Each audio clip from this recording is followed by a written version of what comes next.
They're bringing drugs, they're bringing crime, they're rapists, and some, I assume, are good people. It was clear from the start that this would be an election season like no other. What was going through your mind at that moment? That moment and every subsequent moment has just been surreal.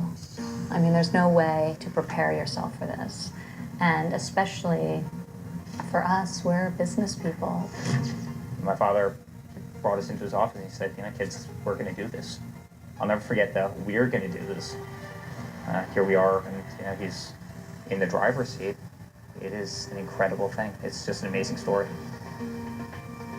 We wanted Donald Trump to tell his story in his own words, but despite repeated requests, he declined to be interviewed for this program.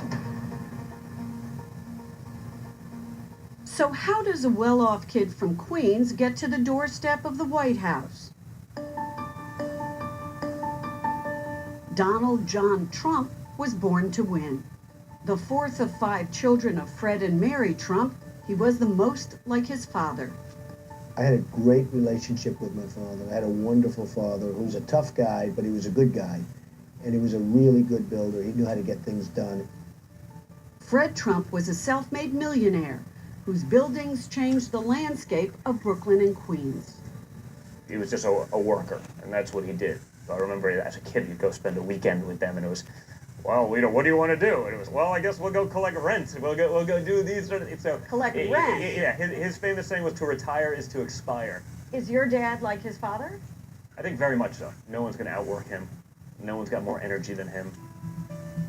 As his father's young apprentice, Donald learned the rules of the game at an early age. Michael D'Antonio wrote the biography, The Truth About Trump. Fred Trump was a workaholic. Fred wasn't the kind of dad who said, well, let's go to the ball game on Sunday. He was the kind of dad who said, come to work with me and look around on the ground and see if you see any nails that the workman should have picked up. It was just incredibly frugal. I mean, you'd see a nail on the ground and you'd pick it up because that was a cent and that was value, and save that for later. Fred instilled lessons that stuck with his son for the rest of his life. The first thing that Fred taught Donald was that life is a competition, and that it's almost a competition to the death. So there's only winning and losing. There's nothing else in life. Fred was also controversial, sued along with Donald by the Justice Department for race discrimination against potential black tenants. He settled without an admission of guilt. While Fred was running his business, Donald's mother, Mary, stayed at home. She's that perfect combination of love but toughness.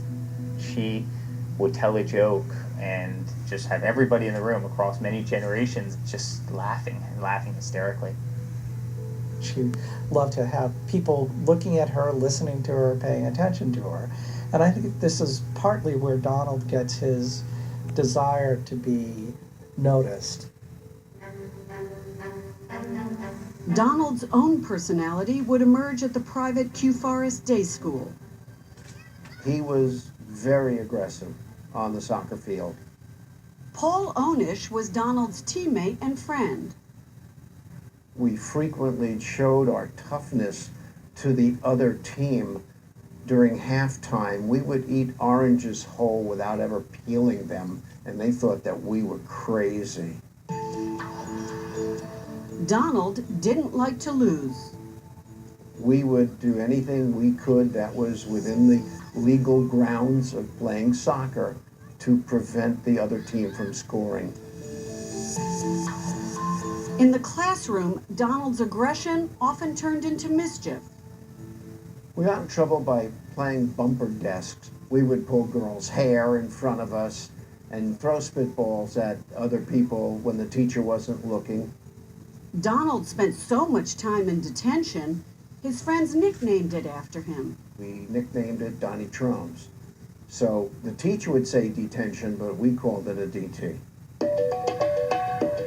By the 8th grade, Fred Trump had had enough and sent his son to military school to straighten up.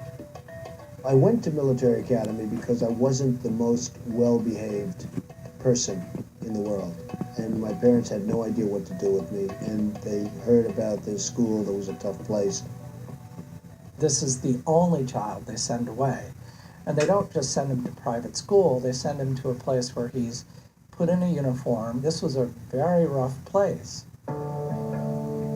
At New York Military Academy, Donald quickly got in line. These were little boys who were expected to be military cadets. So they lived in very spare rooms. They got up early, marched to mess, and sports was essential. This idea of being a champion. Formative years in young Donald's life. I don't think he ever really overcame this sense that he had to achieve at the highest level just to belong. The Trump kids, the boys especially, were taught that they were to be killers and kings. That meant that they were supposed to win at all costs and rule over others. As for his siblings, 3 of them would go on to great success. But his older brother Fred would lose his way, drink too much, and die young. He was a great guy. He was the most handsome guy. He had the best personality. But he got hooked on alcohol. And ultimately, it just was devastating. That's why I don't drink. I don't drink. I don't drink. I don't drink. I don't